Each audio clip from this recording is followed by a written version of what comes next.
Assalamu alaikum and welcome back to Pure Pathways. Today's Ramadan story will be a story of forgiveness. 9 years after the hijrah from Mecca to Medina, Muhammad ﷺ was preparing the Muslims for the Battle of Tabuk. The Prophet ﷺ was asking all of the inhabitants of Medina for monetary assistance to help them prepare for this battle. Everyone started approaching Rasulullah with whatever they could: gold, horses, camels, food. Unfortunately, some Sahaba were poor and they didn't have the financial capabilities to take part in this sadaqah. They were so heartbroken and their intentions were so sincere that Allah subhanahu wa ta'ala revealed an ayah about them in Surah At-Tawbah, describing how they turned away from the Prophet with tears flooding their eyes, upset that they could not offer the Prophet anything. One Sahabi who had been among this group of poor men went home after the incident and prayed to Allah subhanahu wa ta'ala in solitude during the night. He said, "Oh Allah, I have nothing to give to the Prophet. My sadaqah will be to forgive everyone who has ever hurt me or my family. Please, Allah, accept this charity from me." The Prophet ﷺ was visited by Angel Jibreel that same night, and he was notified of this beautiful dua that was made with a sincere heart.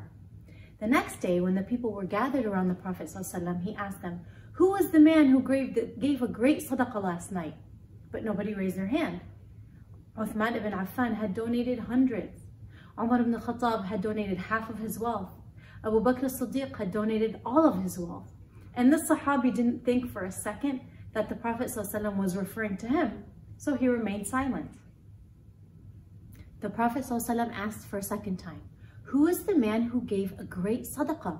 Who is the man who gave his forgiveness?" That Sahabi now knew that the Prophet ﷺ was talking about him, so he raised his hand.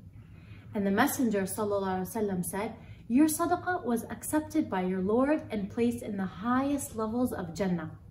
Look at the power of forgiveness.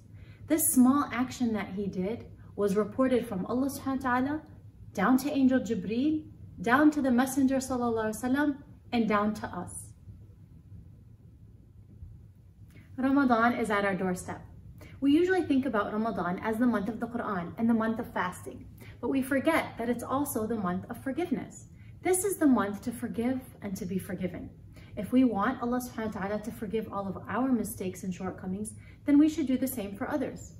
Forgive those who spoke badly about you, who wronged you. Maybe they took something that belonged to you, or maybe they just made you feel bad. And it doesn't matter if that person deserves to be forgiven or not. That's between them and Allah subhanahu wa ta'ala. You do it for Allah and only for Him. If our hearts are full of hatred, then there's no room for Allah subhanahu wa ta'ala in there. So make room. Don't destroy your Ramadan by holding on to grudges. It's just not worth it. The Prophet ﷺ once saw a man entering into his gathering, and he said, "He is a man from Jannah." When that same man walked in a second time, the Prophet also repeated, "He is a man from Jannah." And then a third time, "He is a man from Jannah." It turns out his secret was, before going to bed every night, he forgave everyone in his heart. So let it go. Give everyone a clean slate. Live this Ramadan the way the Sahaba and the Prophet ﷺ taught us. Rasulullah ﷺ once said, "Ighfir tughfar," forgive to be forgiven. May Allah subhanahu wa ta'ala forgive us all and accept our Ramadan. I hope to see you again soon. Assalamu alaikum.